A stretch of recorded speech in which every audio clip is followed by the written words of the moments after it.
Bismillah ar-Rahman ar-Rahim. Assalamu alaikum. I welcome you to Public International Law class, which is lecture number 34. And this lecture today will be on International Court of Justice decisions. And the one that we'll take up today for discussion is the decision regarding legality of nuclear weapons. میں بہت تیز بول گیا. میرا خیال ہے مجھے تھوڑا آہستہ آہستہ آپ کو ایکسپلین کرنا چاہیے کہ میں آج کے لیکچر میں آپ کا تعارف کن چیزوں سے کراؤں گا انٹرنیشنل لاء کی کلاس میں. سب سے پہلی بات تو یہ ہے کہ ہم یہ پبلک انٹرنیشنل لاء کا سیشن لے رہے ہیں جس میں اب تک ہم 33 لیکچرز جو ہیں وہ میں دے چکا ہوں، جس میں انٹرنیشنل لاء کے مختلف حوالوں سے مختلف ایسپیکٹس کو، ان کے ایکیڈیمک سائٹ کو ہم نے ایکسپلور کیا ہے. اور یہ لیکچر جو ہیں اب ہم towards the second half of our lectures کی سیریز میں ہیں. اس میں ہم کیس اسٹڈیز کو دیکھ رہے ہیں، یعنی انٹرنیشنل لاء کو اسٹڈی کر رہے ہیں in the context of case studies. So جب ہم انٹرنیشنل کورٹ آف جسٹس پر ہم نے براڈلی ایک لیکچر دیا تھا، آج ہم انٹرنیشنل کورٹ آف جسٹس کے کچھ اہم جو ان کی ججمنٹس ہیں اس پر ایک یا دو لیکچرز کی سیریز ہماری یہ منی سیریز ہوگی. اس منی سیریز کا یہ پہلا لیکچر ہے، اور اس لیکچر میں ہم جو ایک کیس یا ایک judgment international court of justice نے دی، ہم اس کی بابت آپ سے اس کا ذکر کریں گے، اس کو بحث کریں گے، اس کو ڈسکس کریں گے، اس پر اس کا انالیسس کریں گے. اور یہ ججمنٹ جو ہم نے چوز کی ہے as a case study for examining the way international court of justice works, the way it acts, the way it examines law, the way it propounds law, and the way it expands law، وہ judgment ہے جس میں international court of justice نے legality of nuclear weapons پر ایک سیر حاصل بحث کی ہے. اس ججمنٹ کا نام اسی حوالے سے ہے کہ legality of nuclear weapons case. اس کیس پر ہم تھوڑی دیر بعد میں آتے ہیں. پہلے ہم تھوڑا سا اور ایکسپلین کر لیں کہ انٹرنیشنل کورٹ آف جسٹس کیسے آپریٹ کرتا ہے، اور یہ کیس یعنی لیگیلٹی آف نیوکلیئر ویپن جیسا sensitive case international court of justice کے سامنے کون لے کر گیا؟ کیا کوئی اسٹیٹ لے کر گئی؟ کیا کچھ مل کے اسٹیٹس نے اس کو انٹرنیشنل کورٹ آف جسٹس میں اس میٹر کو لے کر گئیں، یا یہ کیس کسی ایڈوائز یا اوپینین کے توسط سے آئی سی جے تک پہنچا؟ ہم اس کے ڈسکشن جو ہے وہ ساتھ ساتھ اس کو سمجھیں گے، اس پروسیس کو بھی سمجھیں گے، کیونکہ یہ پروسیس بھی انٹرنیشنل لاء کے فریم ورک کی نشاندہی کرتا ہے کہ انٹرنیشنل لاء کا نہ صرف سبسٹینٹیو رائٹ سے تعلق ہے بلکہ ایکسٹینسو لاء کنونشنز اور ریگولیشنز ایگزسٹ کرتے ہیں جو اس کے پروسیجر کی وضاحت کرتے ہیں کہ اگر آپ کے پاس کوئی رائٹ ہے، انٹرنیشنل لاء کسی ملک کو، کسی گروپ آف پیپل کو، کسی گروپ آف اسٹیٹس کو کوئی رائٹس دیتا ہے، تو پھر اس رائٹ کو ریئلائز کروانے کے لیے بھی ایک تفصیلی میکانزم موجود ہے، اور اس میکانزم کو سمجھنا بھی اتنا ہی ضروری ہے جتنا اس رائٹ کی آگاہی رکھنا ہے. ہو سکتا ہے کہ آپ رائٹ کے بارے میں آگاہ ہوں، آپ بہت خوش ہوں کہ آپ ایک ساورن اسٹیٹ ہیں اور رائٹ آف ساورینٹی آپ کو ملا ہوا ہے، آپ بہت خوش ہوں کہ آپ کو یہ معلوم ہے کہ تمام ایسٹس، تمام منرل جو ہیں ان کا ٹائٹل آپ کے ملک میں ویسٹ کرتا ہے، لیکن جب ان کو ریئلائز کروانے کی بات آئے گی تو پھر اس کے لیے آپ کو ایک میکینزم کے تھرو انٹرنیشنل لاء میں انٹر ہونا پڑے گا. So international court of justice اسی ایک میکینزم کا نام ہے. اس میکینزم کا یہ سب سے اہم وینیو ہے جس کو ہم ڈسپیوٹ ریزولوشن میکینزم کہتے ہیں انٹرنیشنل ریلیشنز میں یا انٹرنیشنل لاء میں، کہ جب ممالک کے درمیان کوئی آپس میں لڑائی ہوتی ہے، کوئی ڈسپیوٹ ہوتا ہے کسی ایشو پر، تو وہ اس ایشو کو دے take it to some dispute resolution mechanism کسی کورٹ میں، یا وہ کورٹ سیٹل ہوا ہوتا ہے کسی ٹریٹی میں، یا وہ کسی ملٹی لیٹرل کنونشن میں کوئی کورٹ یا کوئی ڈسپیوٹ ریزولوشن ادارہ بنایا ہوتا ہے، یا یہ ہے کہ وہ انٹرنیشنل کورٹ آف جسٹس ہے. اب انٹرنیشنل کورٹ آف جسٹس کو اردو میں عالمی عدالت بھی کہا جاتا ہے، یا عالمی عدالت قانون، عالمی عدالت انصاف، آپ مختلف ناموں سے اسے پکارتے ہیں. اکثر یہ ہوتا ہے کہ اخباروں میں، جلسوں میں لوگ اس عالمی عدالت کا ذکر بڑے ہی کنٹمپچوس طریقے سے کرتے ہیں کہ کہاں ہیں عالمی عدالتیں کا قوانین کی جنہوں نے کچھ ہمیں لے کے نہیں دیا، وغیرہ وغیرہ. تو آج ہم اس لیکچر میں یہ بھی سمجھیں گے کہ یہ جو عالمی عدالت ہے اس کا فریم ورک کیا ہے, یہ کیسے کام کرتی ہے, اور یہ کیسے قانون کو ڈیولپ کرتی ہے انٹرنیشنل لاء کو, اور یہ ہم سمجھیں گے with reference to the case of legality of nuclear weapons. عالمی عدالت یا international court of justice is a creation of a multilateral treaty. It's a creation of a treaty جس کا نام ہے اسٹیچوٹ آف ICJ. یعنی یہ ایک ٹریٹی ہے, اور یہ ایک ٹریٹی جو ہے جس کا نومنکلیچر اسٹیچو ہے, یہ UN چارٹر کا انیکسچر تصور کی جاتی ہے, اور تمام ممالک نے جب UN چارٹر کو پہ سائن کیے یا ان کو ریٹیفائی کیا تو ICJ اسٹیچو کو بھی ریٹیفائی کیا. سو اس وجہ سے تمام ممالک ICJ اسٹیچو کو ایکسیپٹ کرتے ہیں, اس کے فریق بن گئے.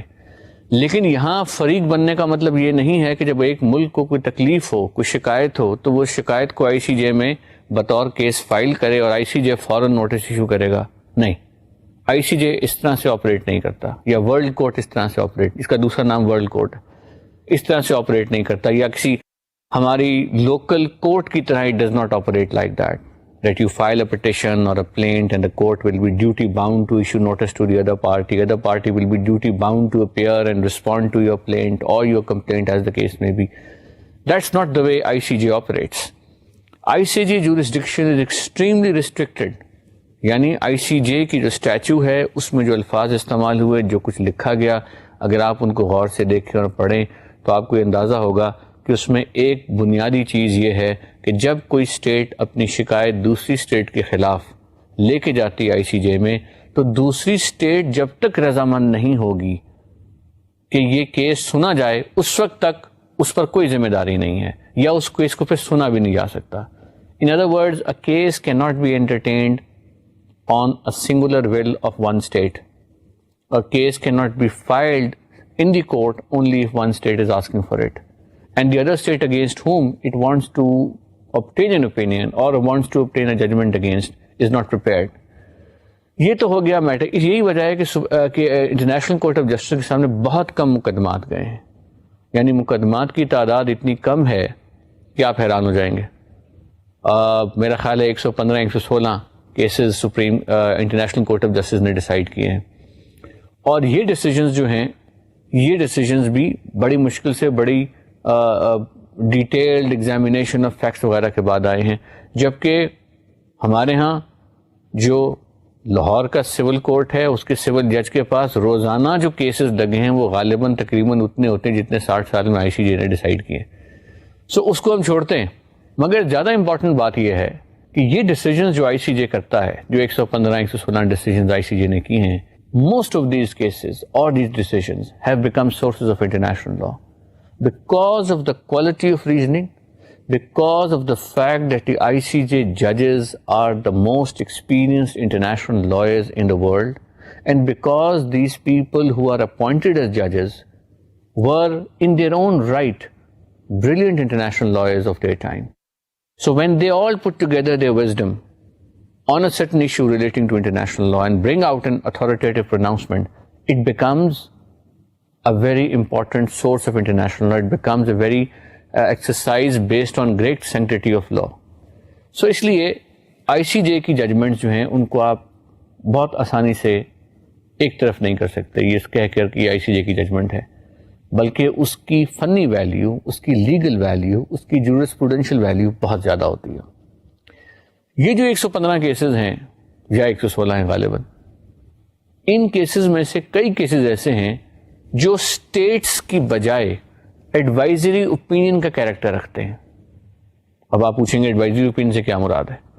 ایڈوائزری اوپینین سے مراد یہ ہے کہ کوئی انٹرنیشنل لا کا نقطہ, کوئی انٹرنیشنل لا پر سچویشن میں ایک ابہام آ گیا, انٹرپریٹیشن کا ایشو آ گیا, تو کچھ لوگ, اس سے میری مراد ہے کہ کچھ بین الاقوامی انٹرنیشنل آرگنائزیشن جو ہیں, they can make a reference to the international court of justice, they can make a formal reference to ICJ, and based on that reference the ICJ can give its opinion.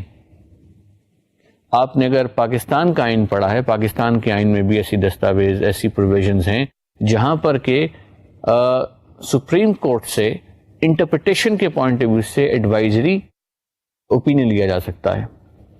Pakistan کے آئین میں اس کو advisory jurisdiction of the supreme court کہتے ہیں. دنیا کے اکثر constitution جو دنیا کے ممالک ہیں ان میں اس طرح کی جورسڈکشن ہے. سو اس سے ملتی جلتی جورسڈکشن آئی سی جے کے پاس بھی ہے. یعنی آئی سی جے کو پوچھا جا سکتا ہے کسی انٹرنیشنل لا کے اوپینین کے بارے میں کہ اس آئی سی جے کا بطور کورٹ کیا ویو ہے. یہ جو کیس جو ہم آپ کو جس پر تھوڑی تفصیلی ڈسکشن کریں گے لیگلٹی آف نیوکلیئر ویپنز والا, یہ بھی کوئی ایک ملک آئی سی جے نہیں لے کر گیا. اس کا بھی کیریکٹر, اس کی بھی نیچر ایڈوائزری ہے. یعنی یو این کی جنرل اسمبلی نے article 96 of the UN charter کے نیچے ایک ریفرنس بھیجا, ایک اوپینین مانگا, اور اس سے پہلے ڈبلیو ایچ او نے بھی یہی اوپینین مانگا تھا. ڈبلیو ایچ او ایک اگین انٹرنیشنل آرگنائزیشن ہے, جو یو این سسٹم کے ساتھ افیلیٹڈ ہے, مگر ایک انڈیپینڈنٹ ادارہ بھی ہے. So UN WHO نے اوپینین مانگا, اوپینین کے بعد اس کا follow up UN general assembly نے بھی کیا اور کہا کہ کورٹ سے یہ پوچھا کہ یہ بتائیں کہ نیوکلیئر ویپنز کی لیگلٹی. وہ ایگزیکٹ سوال کیا, ہم آپ کو اس پر ابھی لے کے جاتے ہیں, لیکن پہلے ہم اس کا پس منظر یا اس کا پرسپیکٹو لیئر ڈاؤن کر دیں. سو انہوں نے یہ ریفرنس آئی سی جے کو بھیجا کہ آپ بطور کورٹ اپنا ایک ایڈوائزری اوپینین دیں, اپنی ایڈوائز دیں. سو کورٹ نے جو تفصیلی فیصلہ دیا, اس فیصلے میں کورٹ نے بڑی تفصیل سے اس بات کی وضاحت کی اور مختلف چیزوں کو, مختلف ایسپیکٹس کو دیکھا, اور ان ایسپیکٹ کو دیکھنے کے بعد کورٹ نے مختلف فائنڈنگز دیں. ہم ان فائنڈنگز پر بھی جائیں گے. یہ جو ایڈوائزری اوپینین ہے, اس کی اہمیت اس لیے زیادہ ہے بیکاز اس میں فار دا فرسٹ ٹائم کسی اس پروفائل کے وینیو نے نیوکلیئر ویپنز کی بابت تفصیلی ڈسکورس دیا ہے. پہلے کیا تھا, پہلے نیوکلیئر ویپنز کے بارے میں نارملی سیاسی پوزیشنز ہیں. So states would take political positions on nuclear weapons. There were theories in respect of nuclear weapons. But there was no forum. There were treaties in respect of nuclear weapons, limiting their use, prescribing their use. But as such, there was no concrete debate on various aspects of use of nuclear weapons, possessions of nuclear weapons, and legality of use of nuclear weapons. This judgment becomes the first authoritative findings in this area. اس پس منظر کے بعد کہ آئی سی جے کا کیا role ہے, آئی سی جے نے پھر اس کے بعد یہ ایک تفصیلی ججمنٹ دی. اب ہم آتے ہیں اس ججمنٹ کی طرف. یہ ججمنٹ 8 جولائی 1996 کو انٹرنیشنل کورٹ آف جسٹس نے ڈیلیور کی, اور آپ جانتے ہیں کہ انٹرنیشنل کورٹ آف جسٹس میں 15 ججز ہوتے ہیں, اور اس ججمنٹ کو کی فارمیٹ یہ تھی کہ جب انٹرنیشنل کورٹ آف جسٹس نے اس ایڈوائزری اوپینین کو ایکسیپٹ کیا فار ہیئرنگ, تو پہلے تو اس چیز کو ایگزامن کیا کہ کیا وہ اس کو سن سکتے ہیں نہیں, اور پھر انہوں نے ایک قسم کا اوپن ڈور پالیسی رکھی کہ کوئی بھی ملک آ کر یہاں پر اگر کورٹ کو ایڈریس کرنا چاہے آن دس ایشو اور اسسٹ کرنا چاہے, کورٹ کی معاونت کرنا چاہے تو وہ کر سکتا ہے. سو دنیا بھر سے some of the best international lawyers participated in oral arguments before the International Court of Justice, in this case relating to legality of nuclear weapons. جس میں آسٹریلیا کی طرف سے مسٹر ایونز, مسٹر گرفت, ایجپٹ کے مسٹر جارج ابی صاحب جو ممبر بھی ہیں انسٹیٹیوٹ آف انٹرنیشنل لا کے, ہی پارٹیسپیٹڈ, فرانس سے, جرمنی سے, میکسیکو سے, ایران سے ان کے deputy minister legal international affairs, انہوں نے انٹرنیشنل کورٹ آف جسٹس کو خطاب کیا اور اسسٹ کیا کورٹ کو اور تفصیلات سے آگاہ کیا. پھر اسی طرح اٹلی سے, جاپان سے 3 الگ الگ انٹرنیشنل لائرز پیش ہوئے, ملیشیا سے, نیوزی لینڈ سے international lawyers they participated, Philippines, Qatar, Russian Federation, Marshall Island, Solomon Islands, ان کی طرف سے جیمز کرافورڈ پیش ہوئے, اور Philip Sands, again James Crawford is a viable professor of international law in Cambridge, again one of the great names in Cambridge. کچھ عرصے پہلے وہ پاکستان کا دورہ بھی انہوں نے کیا, اور اس کے بعد اس کیس کے بعد انہوں نے پیلسٹائن کو یا پی ایل او کو ریپرزینٹ کیا ان دا وال case before the international court of justice. Costa Rica, USAC, again there was a battery of international lawyers who participated in this case. سب سے پہلے اس کیس میں ججز نے اس چیز کو ایگزامن کیا کہ کیا ان کے پاس کمپیٹنس ہے کہ دے can refer or they can entertain this reference and they can pass a legal opinion in respect of this reference. Para 11 میں کورٹ نے اس پہ فائنڈنگ دی اور یہ فائنڈنگ جو ہے یہ آپ کے سامنے اسکرین پر آ رہی ہوگی.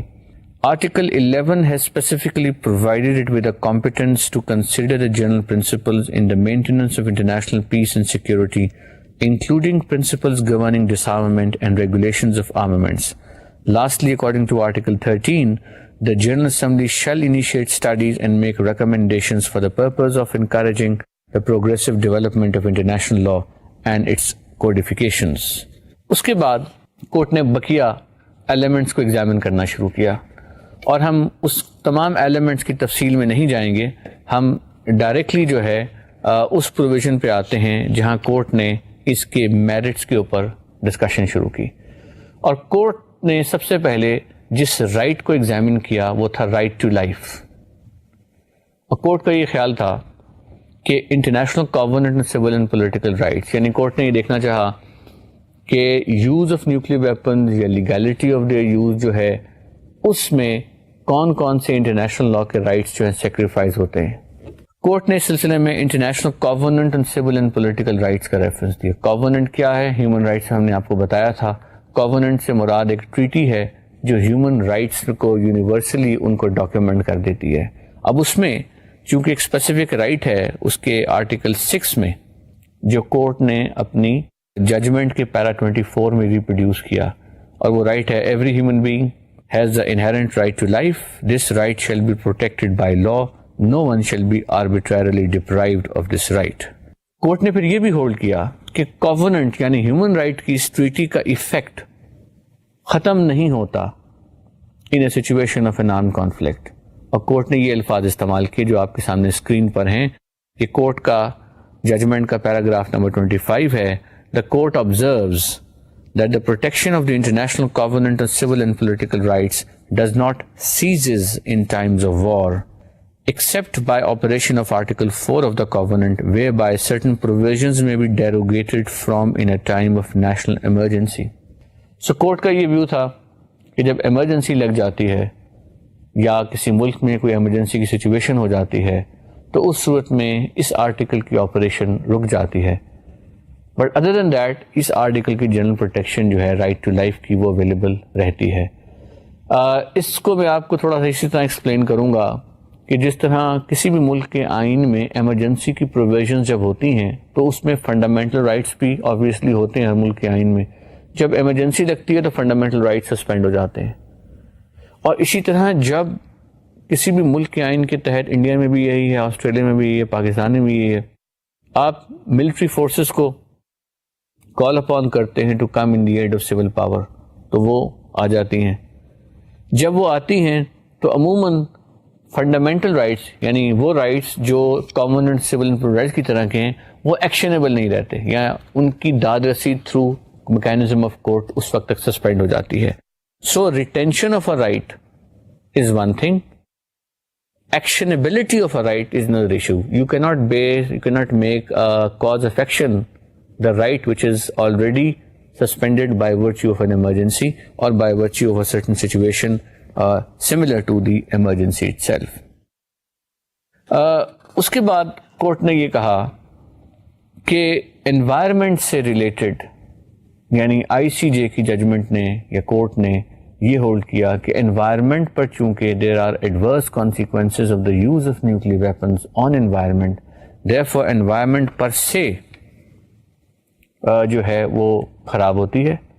کورٹ نے یہ بھی کہا کہ court does not consider that treaties in question would have intended to deprive a state of the exercise of its right of self defence under international law because of its obligations to protect the environment. یہ paragraph 30 میں court نے یہ الفاظ استعمال کیے، بڑے important ہیں. میں دوبارہ پڑھتا ہوں. The court does not consider that the treaties in question could have intended to deprive a state of the exercise of its rights of self-defense under international law because of its obligation to protect the environment. یعنی court نے ایک لمبی treaties کی list دی جو environment سے related ہیں، اور وہ آپ کسی بھی ویب سائٹ پہ جائیں انوائرمنٹ کی یا ویسی دیکھیں تو آپ کو ان کی تفاصیل موصول ہو جائیں گی. بہت تفصیلی ٹریٹیز ہیں کہ آپ کیسے انوائرمنٹ کی کو انشور کریں گے وہ ڈیٹیریٹ نہ ہو، اسٹیٹ کی آبلیگیشنز کیا ہیں، انڈیویجول کی آبلیگیشنز کیا ہیں، وغیرہ وغیرہ. مگر کورٹ نے یہاں یہ آبزرو کیا کہ محض اس لیے کہ state has ratified the environmental treaties would not mean کہ it does not have the right of self-defense under Article 51. So Article 51 کا right remains intact notwithstanding commitments of two other treaties by the same state. So چاہے آپ نے ratify کی ہیں environment related treaties, but your right of self-defense under Article 51 of the UN Charter. Article 51 of UN Charter پر ہم نے ایک separate lecture detail میں کیا تھا جس میں ہم نے explain کیا تھا کہ self-defense means Article 55 makes a reference to that. It means where you have a right to use force in self-defense, and that has been documented in Article 51 in its language. So Article 51 کا جو right ہے وہ inherent ہے، یعنی اس right کے لیے even کسی قانون کی بھی ضرورت پر سے نہیں ہے، بیکاز وہ inherent right ہے، اس کو کوڈیفائی آپ کر رہے ہیں. تو وہ right اتنا قیمتی ہے، اتنا ویلیوبل ہے کہ کسی اور ٹریٹی کی کمٹمنٹ اس کو اوور رائڈ نہیں کرے گی. سو کورٹ نے کہا کہ یس انوائرمنٹل ٹریٹیز ہیں، یس انوائرمنٹ کی پروٹیکشن بہت امپورٹنٹ چیز ہے، یس اس پروٹیکشن کی ویلیو، اس کی قدر و قیمت، اس کی امپورٹنس کو انڈرمائن نہیں کیا جا سکتا، مگر جو رائٹ آف سیلف ڈیفینس ہے وہ بہرحال ایک پریمیئر رائٹ ہے، ایک امپورٹنٹ رائٹ ہے جو ہر صورت میں پریسیڈنٹ لے گا notwithstanding other issues. اور اس حوالے سے کورٹ نے یہ بھی کہا کہ آلدو یہ کورٹ کی طرف سے ایک ویو نہیں ہے، بلکہ کورٹ نے رائے ڈیکلیریشن جو ہے اس کا پرنسپل 24 اس کو ریکورٹ کیا، بیکاز پرنسپل 24 الاؤ کرتا ہے کہ وارفیئر جو ہے وہ ہونی ایک ایکسیپٹڈ ریالٹی ہے جس کو آپ اوور ڈو نہیں کر سکتے. سو پرنسپل 24 جو کورٹ نے اپنی ججمنٹ کے پیرا 30 میں کوٹ کیا وہ آپ کے سامنے اسکرین پر ہے. Warfare is inherently destructive of sustainable development. States shall therefore respect international law providing protection for the environment in times of armed conflict and cooperate in its further development as necessary. اب یہ declaration جو ہے یہ بڑی بنیادی declaration ہے for the environmentalist world over, اور اس کے جو پرنسپل اس میں لے ڈاؤن کیے ہیں وہ بہت اہم سمجھے جاتے ہیں. وہ پرنسپل اس چیز کو ریکگنائز کر رہا ہے کہ آرم کانفلکٹ بھی ہوگا، اور جب آرم کانفلکٹ ہوگا تو اس صورت میں efforts will be made not to degrade environment. So court نے کہا کہ جب جو ٹریٹی انوائرمنٹ کو ریگولیٹ کر رہی ہے، جب وہ خود اس چیز کا اہتمام کیے ہوئے ہے، تو کورٹ اس چیز کو ریکگنائز کرتا ہے، اس چیز کو ریکگنائز کر کے اس کو ڈاکومنٹ کورٹ نے کر دیا. اس کے بعد then court went on to argue yet another important issue, and that was کہ yes nuclear weapons کی characteristics بڑی یونیک ہیں، اور اس یونیک characteristics کا تعلق آرٹیکل 51 کے یوز آف فورس سے کیا ہے. کورٹ کی اپنی زبان میں آرٹیکل 35 میں یہ ایکسٹریکٹ آپ کے سامنے آ رہا ہوگا. The court has noted the definitions of nuclear weapons contained in various treaties and accords. It also notes that nuclear weapons are explosive devices whose energy results from the fusion or fission of the atom. By its very nature, that process in nuclear weapons as they exist today releases not only immense quantities of heat and energy, but also powerful and prolonged radiation. According to the material before the court, the first two causes of damage are vastly more powerful than the damage caused by other weapons, while the phenomenon of radiation is said to be peculiar to nuclear weapons. These characteristics render the nuclear weapon potentially catastrophic. The destructive power of nuclear weapons cannot be contained in either space or time. They have the potential to destroy all civilization and the entire ecosystem of the planet. The radiation released by a nuclear explosion would affect health, agriculture, natural resources, and demography over a very wide area. Further, the use of nuclear weapons would be a serious danger to future generations. Ionizing radiation has the potential to damage the future environment, food and marine ecosystem and to cause genetic defects and illness in the future generations. So court نے وہ تمام picture dooms day scenario اس کو recognise کیا legal language میں اور کہا کہ court نے تمام ججمنٹس ٹریٹیز دیکھی ہیں, نیوکلیئر ویپنس کی ڈیفینیشن دیکھی ہے, اور جو کچھ کورٹ کا ٹیکسٹ آپ نے دیکھا ججمنٹ کا, یہ وہی سینیریو ہے جو آپ بے شمار ٹیلی ویژن پروگراموں میں یا بے شمار سائنس فکشن کی موویز میں بھی دیکھ چکے ہوں گے کہ ایٹامک ایکسپلوژن کے بعد جو تباہی نظر آتی ہے وہ ڈسکرائب نہیں کی جا سکتی اور اس کو کنٹرول نہیں کیا جا سکتا. وہ ٹائم اور اسپیس کی قید سے آزاد ہے, وہ انڈیفینٹ پی تک ریڈیشن رہتی ہے, you can not contain it to a certain area اور ٹو سرٹن ایریا. سو یہ جو یونیک کریکٹرسٹکس ہیں اس پرٹیکولر ویپن کی, اس کریکٹرسٹکس کو سامنے رکھتے ہوئے قانون کی پوزیشن کیا ہے. اب یہاں یہ بات ذہن میں رکھیے کہ جو ہم نے ابھی پڑھا, جو کورٹ نے بھی لکھا کہ یہ اتنے ڈسٹرکٹیو ویپنز ہیں, کیٹاسٹرفک کیریکٹر رکھتے ہیں, اب مورالٹی تو یہی چاہے گی کہ ان کو فوراً ان کی ممانعت کر دیجیے, ان کو روک دیا جائے, ان کو پھیلانے کا ہر طور پر ایفرٹ جو ہے اس کو ختم کر دیا جائے. This is what the morality will ask for, this is what becomes desirable as you read the text of the ICJ جو آپ نے ایکسٹریکٹ ابھی پڑھا. مگر لا مورالٹی کو نہیں دیکھتا, لا کو ہی دیکھتا ہے. سو ICJ نے یہ تو کہہ دیا کہ یہ اتنے ڈسٹرکٹیو ہیں, لیکن ICJ اب وہ پرسکرپشن تجویز نہیں کر سکتا, کوئی نسخہ تجویز ان کو ختم کر دیا جائے. چونکہ یہ بہت زیادہ تباہی پھیلاتے ہیں لہٰذا ان کو ختم کر دیا جائے, چونکہ یہ بہت غلط ویپنز ہیں, چونکہ ان کی ڈسٹرکٹیو کیپیسٹی زیادہ ہے لہٰذا ان کو ختم کر دیا جائے. ICJ یہ نہیں کہہ سکتا, نہ ICJ کے پاس یہ مینڈیٹ تھا, نہ ICJ کے پاس یہ ریفرنس تھا. تو ICJ کے پاس جو ریفرنس تھا وہ یہی تھا کہ قانون کی پوزیشن کیا ہے, what is the situation of law and does that law prohibit the use of such destructive weapons اور ناٹ. سو کورٹ نے اس کا ایگزامن کیا, یعنی کہ لا کیا ہے, کسٹم کیا ہے, ویپنز کا کیریکٹر کیا ہے, اور پھر آپس میں ان کا تقابلی جائزہ اور پھر ایک اسیسمنٹ. سو جو پہلا امپورٹنٹ جائزہ کورٹ نے پیش کیا وہ آرٹیکل 51 کے ساتھ تھا. آرٹیکل 51 UN چارٹر کا وہ آرٹیکل ہے جو میں نے بتایا آپ کو, جو سیلف ڈیفense کو ریگولیٹ کرتا ہے کہ سیلف ڈیفenس جب آپ کریں گے تو آپ کیسے ریگولیٹ کریں گے یوز آف فورس کو. اور اس حوالے سے کورٹ نے آرٹیکل 51 کے ساتھ ساتھ آرٹیکل 24 کا بھی ریفرنس دیا. آرٹیکل 24 وہ بہت اہم قانون کی پروویژن ہے یا کوڈیفائڈ پروویژن ہے that creates one of the most important norms of international law in the modern day to day. Article 24 کی کنٹریبیوشن اتنی زیادہ ہے انٹرنیشنل ریلیشنز میں کہ جس کو آپ سوچ بھی نہیں سکتے. جب میں کہہ رہا ہوں سوچ بھی نہیں سکتے تو میں بھی یہ بات سوچ سمجھ کے کہہ رہا ہوں, کیونکہ آرٹیکل 24 نے ڈکلیئر افیکٹولی کر دیا کہ acquisition of territory through occupation is illegal.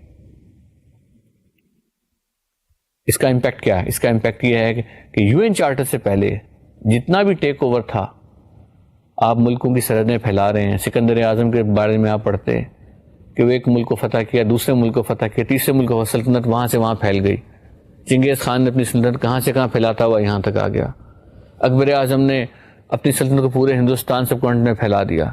So armed occupation اور active use of force was a means of acquiring territory and a means legitimate prior to UN Charter.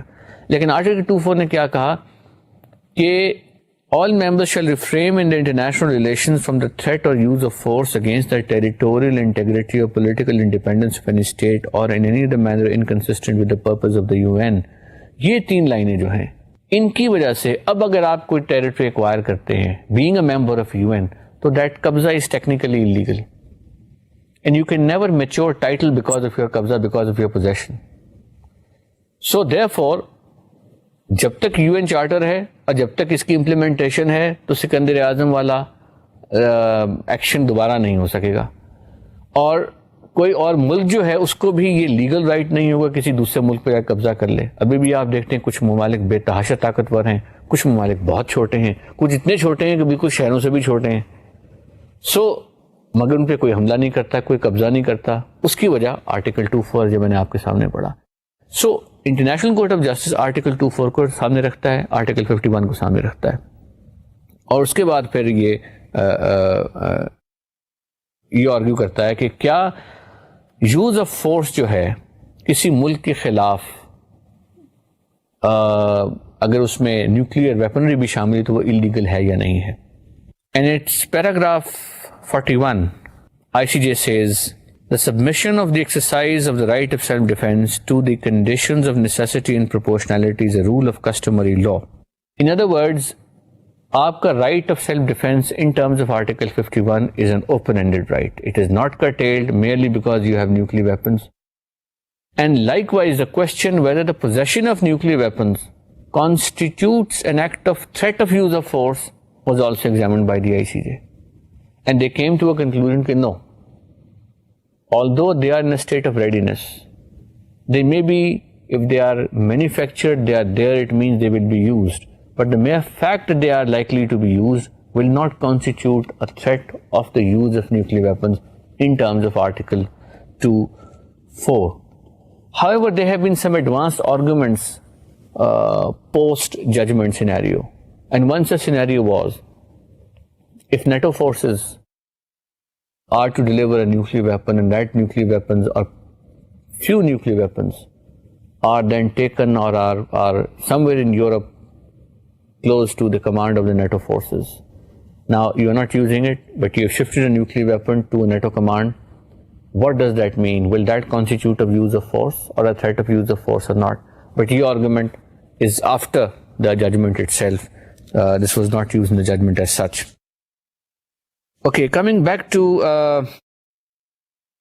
Article 51 of the UN Charter, the court came to a conclusion that Article 51 ka jo right of self-defense hai, it remains open. It is not subject to any conditions merely because nuclear weapons are involved. And then it went on to make a reference to a very interesting legal development of security assurances. 1995 میں non proliferation treaty یا NPT کو extend کیا گیا. جب NPT کو extend کیا گیا تو اس وقت ایک ریزولوشن پاس ہوئی. اس ریزولوشن کے الفاظ آپ کے سامنے ٹیلی ویژن پر آ رہے ہوں گے, جو پیراگراف 45 میں ICJ نے ریپروڈیوس کیے, اور وہ ہیں takes note with appreciation of the statements made by each of the nuclear weapon states in which they give security assurances against the use of nuclear weapons to non-nuclear weapon states that are parties to the Treaty on Non-Proliferation of Nuclear Weapons. اب کیا کہا جا رہا ہے کہ جو naan nuclear weapon status ہیں ان کو نیوکلیئر ویپن اسٹیٹس ایشورنسز دے رہی ہیں کہ they will not use their nuclear weapons against them. This was a very important legal development and also a very important development with the reference to international relations as well. Then we move on to paragraph 48 جس میں جو میں کہہ رہا تھا readiness کی بات, court نے اس کو ایگزامن کیا اور اس کو ڈسپیل کر دیا کہ پریپیئرڈنس یا نیوکلیئر ویپنس کا position is per se not the threat to the use of force. Now I take you to paragraph 53 and there the court poses to itself a question. The court must therefore now examine whether there is any prohibition of recourse to nuclear weapons. As such, it will first ascertain whether there is a conventional prescription to this effect. اب court ایک اور legal exercise کی طرف جاتا ہے کہ کیا nuclear weapons کی کہیں انٹرنیشنل لا میں پرمیشن ہے یا کیا ان کی کوئی مکمل ممانعت ہے. دو الگ الگ باتیں, مکمل اجازت اور مکمل ممانعت. Is there a prohibition for them? Is there a permission for them? And then the court examines extensively all treaties which refer to nuclear weapons, which create an effect on their use and related to that, and comes to this conclusion that no, there is neither a specific prohibition nor there is a specific permission. سب سے important prohibition so to سے closest to prohibition NPT ہے. NPT لیجیٹیمائز کرتی ہے nuclear weapon status کو, اور پھر یہ کہتی ہے کہ آپ نے نیوکلیئر ویپن جس کے پاس ہے وہ دوسری کو نہیں دے گا, کے پاس نہیں ہے وہ مانگے گا نہیں. لیکن انلیگیلٹی کی ڈکلیریشن نہیں دیتی, ممانعت نہیں کرتی نیوکلیئر ویپنز کے لیے, مکمل ممانعت, یونیورسل ممانعت اس طرح کی کوئی نہیں ہے. دیر آر ٹریٹیز جو اس کے یوز کو لمٹ کرتی ہیں. انٹارکٹیکا ٹریٹی ہے کہ انٹارکٹیکا میں نیوکلیئر ٹیسٹنگ نہیں ہوگی.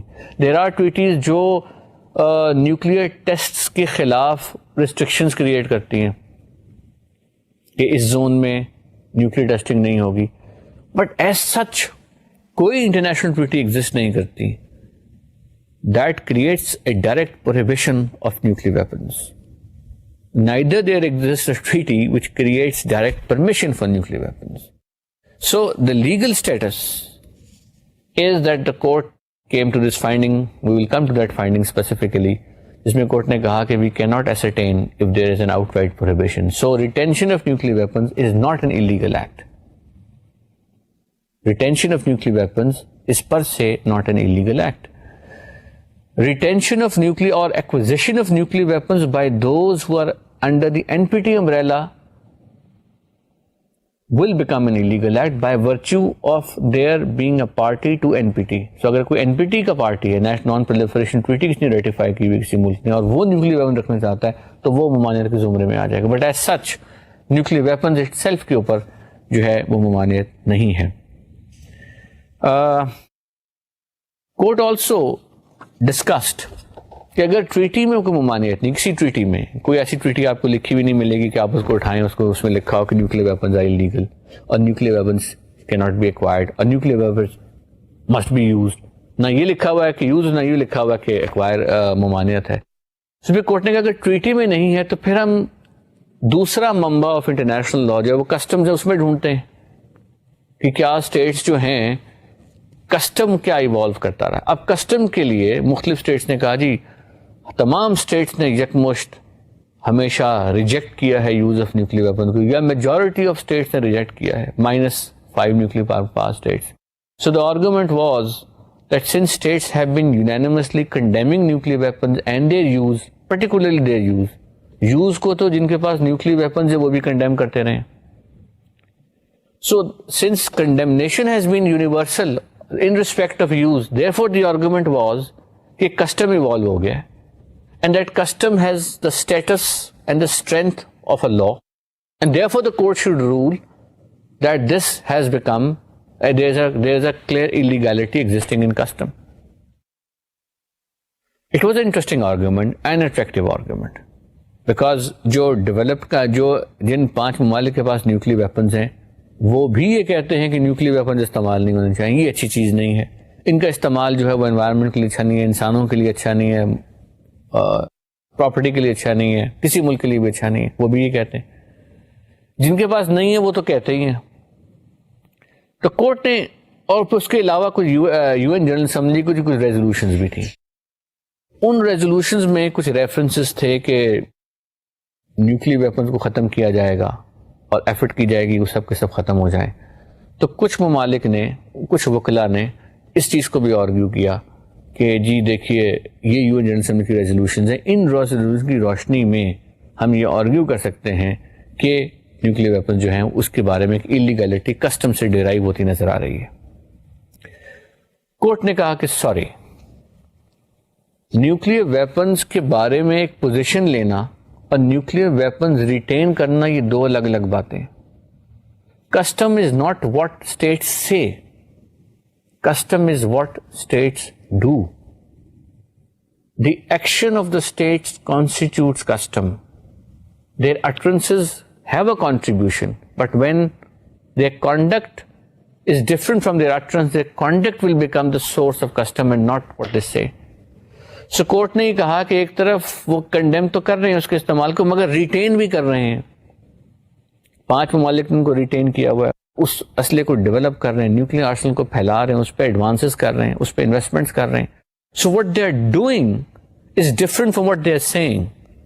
So custom will not be what they say but what they do, and therefore we do not find unanimity in custom from which we can derive illegality in respect of the nuclear weapons. سو یہ ایک interesting argument جو تھا, it could not succeed because of the fact that the conduct of the states, or at least 5 states, was very different. یہاں پر ایک سوال ہمیں ابھر سکتا ہے ریگارڈنگ دا کسٹم, کہ کسٹمس کے لیے کتنے ممالک کو اکٹھا ہونا چاہیے. اگین یہ it will vary from the issue to issue. کچھ ایشوز ایسے جہاں بہت کم ملکوں کی تعداد ایوالو کر لیتی ہے کسٹم, کچھ ایشوز ایسے جہاں پہ university becomes an important issue in its own right. اور یہ وہ ایشو تھا جس میں university was an important thing, because جن ملکوں کے پاس ہیں, یا اب ایک کسٹم کی جو ہے normative development of law can not over ride an arsenal which is lying, and the countries are taking a very legitimate position on that account. Anyhow, then the court addressed itself to yet another important area of international law, whether the use of nuclear weapons is contrary to the principles of international humanitarian law. International humanitarian law کیا ہے؟ International humanitarian law human rights نہیں ہے, بلکہ اس کا مراد وہ law ہے جو regulate کرتا ہے کہ جنگ کیسے لڑی جائے یا آرم کانفلکٹ کو کیسے کنڈکٹ کیا جائے. یہ انٹرسٹنگ لا ہے. یعنی آپ کہیں گے کہ یا اس کو یوں سمجھ لیں کہ ٹھیک ہے, لڑائی تو لڑائی نہیں کرنی چاہیے, اور اگر لڑائی ہو جائے تو اس طرح سے کریں کہ دوسرے کا نقصان کم سے کم ہو, اور جو بھی آپ کا ملٹری ٹارگیٹ, ملٹری نیڈ ہے وہ اچیو ہو جائے. تو کلنگ بے تحاشا نہ کریں, سیولینز کو نہ ماریں. اگر آپ کمبیٹنٹ کو مار رہے ہیں, اس نے ہتھیار پھینک دیے, تو پھر آپ اس کو نہ ماریں. اگر وہ اس نے ہتھیار پھینکی, جنگی قیدی بن گیا, تو کچھ خاص طریقے سے سلوک کریں. یہ ہے انٹرنیشنل ہیومینیٹیرین لا. جب جنگ ختم ہو جائے یا جنگ کا دن ختم ہو جائے تو اینیمی کی جو کارپسز ہیں, جو ان کی لاشیں ہیں, وہ ان کے حوالے کی جائیں, وغیرہ وغیرہ. یہ ہے international humanitarian law. International humanitarian law میں ایک بڑی پیوٹل چیز ہے پروٹیکشن آف سویلینس, اور بے شمار ایسے کنونشنز ہیں جو یہ آئیڈینٹیفائی کرتے ہیں کہ you will not use such weaponry which has an indiscriminate effect. یعنی وہ ویپن جو تمیز نہیں کر سکتا کسی کمبیٹنٹ اور نان کمبیٹنٹ میں, وہ انڈسکریمنیٹ کیریکٹر رکھتا ہے. سو کورٹ کے سامنے یہ آرگیو کیا گیا کہ international humanitarian law, international law کا وہ سب سیٹ ہے جو کانفلکٹ کو ریگولیٹ کرتا ہے, اور کانفلکٹ کے حوالے سے وہ دیکھا جاتا ہے, اور کانفلکٹ کے بارے میں کچھ وہ سٹینڈرڈز لے کرتا ہے, کچھ وہ رولز لے ڈاؤن کرتا ہے, اور اس میں ایک فنڈامنٹل رول ہے, rule of distinction, protection of civilians. اور یوز آف نیوکلیئر ویپن جو اس رولز کو تباہ و برباد کر دیتا ہے. یعنی جب آپ اوپر سے بم خدا نخواستہ پھینکنے کی نوبت آتی ہے تو آپ تخصیص نہیں کر سکتے کہ فوجی کون ہے, سویلین کون ہے. جب آپ ایک نارمل کینن یوز کر رہے ہیں, آپ میزائل یوز کر رہے ہیں, آپ کوئی بندوق یوز کر رہے ہیں, you can actually make a distinction کہ یہ آدمی سویلین ہے, اس کو مجھے نہیں مارنا چاہیے. یہ آدمی فوجی وردی میں ہے, اس کو نہیں مارنا چاہیے. یہ سویلین نے بندوق اٹھا لی ہے, مجھ پہ فائر کر رہا ہے, ہاں اس نے بھی پروٹیکشن لوز کر دی ہے, میں اس کو مار سکتا ہوں, وغیرہ وغیرہ وغیرہ. یہ پرنسپلز ہیں. لیکن جب آپ اٹامک بام پھینکتے ہیں, ڈلیوری سسٹم اس کا چاہے جہاز سے پھینکیں, چاہے میزائل سے آپ لانچ کریں, اور جہاں وہ آ کے پھٹتا ہے تو وہ تو تخصیص نہیں کر سکتا. سو اس کی انڈسکریمنیٹ ایفیکٹس ہیں, اس کا impact is of totally indiscriminate nature. No one can make a distinction.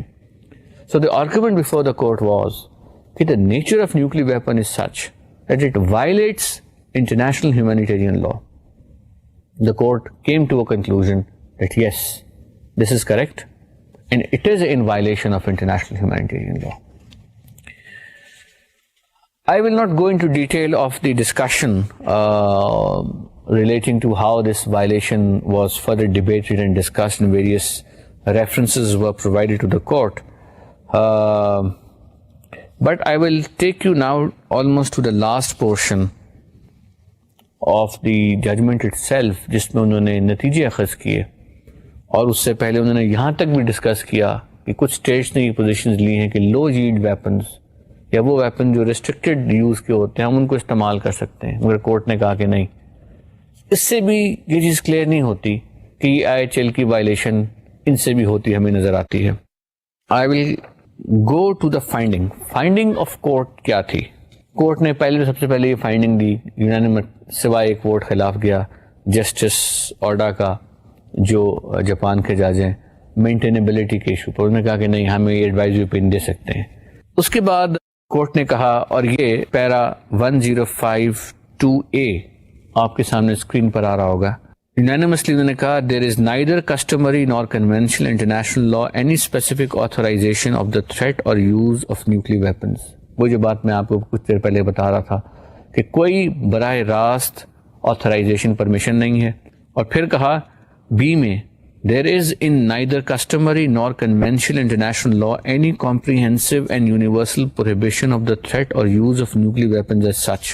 پھر finding C, unanimous finding, a threat or use of force by means of nuclear weapons that is contrary to Article 2, Paragraph 4 of the UN Charter and that fails to meet all requirements of Article 51 is unlawful.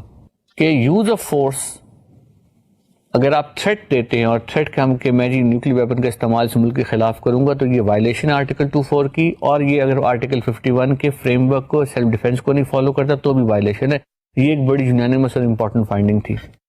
پھر unanimously کہا a threat or use of nuclear weapons should also be compatible with requirements of the international law applicable in armed conflict, particularly those of the principles and rules of international humanitarian law, as well as with specific obligations under treaties and other undertakings which expressly deal with nuclear weapons.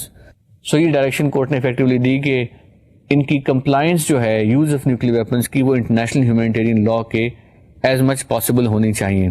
اور پھر E میں again this should be on the screen. It follows from the above mentioned requirements that the threat or use of nuclear weapons would generally be contrary to the rules of international law applicable in armed conflict, and in particular the principles and rules of humanitarian law.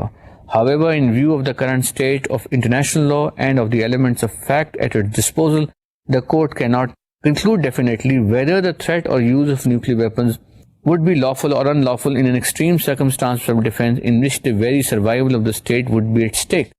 This finding became very controversial because court نے یہ کیا کہا, court نے کہا کہ جی court حتمی طور پر یہ فیصلہ نہیں دے سکتا کہ extreme circumstance of self defence میں resort to nuclear weapons legal ہوگا یا انلیگل ہوگا. سو گویا کورٹ نے اس دروازے کو کھلا چھوڑ دیا, ایک اسکیپ ہیچٹ دے دی کہ use of nuclear weapons in a situation of extreme circumstance of self defence apparently legal ہے یا کنفارم کرتا ہے آرٹیکل 51 کے اسٹینڈرڈس کو.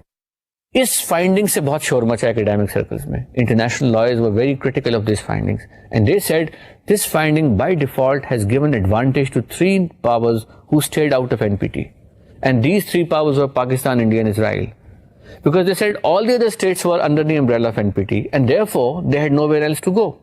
They didn't have nuclear weapons and they were given this impression nuclear weapons are illegal, but the three countries which stayed out of NPT, they can make out an arguable case of an extreme circumstance of defense for the use of nuclear weapons and perhaps argue it with a certain degree of legitimacy.